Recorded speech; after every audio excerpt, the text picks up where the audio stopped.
السلام عليكم ورحمة الله وبركاته، حبايبي عاملين ايه؟ انا قلت بقى نغير النهارده ونعمل مع بعضينا صينية بطاطس بالسجق. ايه روعة. بصوا، انا جبت كيلو من البطاطس مقطعاه مكعبات زي ما انتوا شايفين، وغسلته غسلة حلوة كده ومعايا اهو. وجبت معايا طبق فيه بهارات، حطيت بابريكا وسبع بهارات وملح وفلفل وواحدة مرقة باللحمة، ومعايا بصلتين ومعايا قرن فلفل كده ضربهم كلهم في الكبة، وهنا دي هرسة الشطة ومعايا فص توم. وهتقومي نازلة بكيس أو معلقتين من الطماطم، من معجون الطماطم، صلصة الطماطم، ورشتين زيت كده عشان تبقى تلمع. وتقومي ماسكة ده كله مقلباه مقلباه مقلباه في بعضيهم. عايزة اقول لكم صينية البطاطس بالسجق روعة.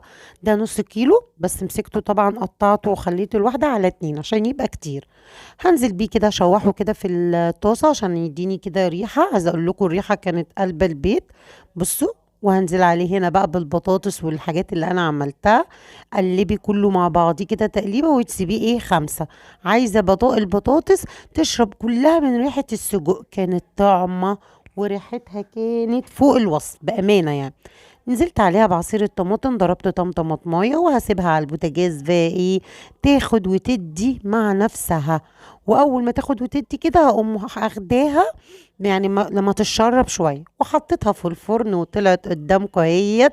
فظيعه فظيعه فظيعه. عايزه اقول لكم ان طلعت جميله جدا، بس بعد ما خلاص ما تاخد الغلوه الجميله وتلاقيها خلاص شربت الميه، الطماطم تدخليها الشوايه على ربع ساعه كده، هتطلع كده معاكي. جربوها، هتعجبكم جدا جدا جدا جدا وعلى ضمانتي.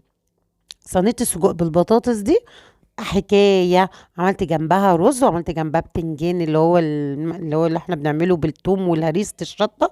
حكايه. ده كان الفيديو بتاعنا النهارده. لو عجبكم متنسوش اللايك والشير.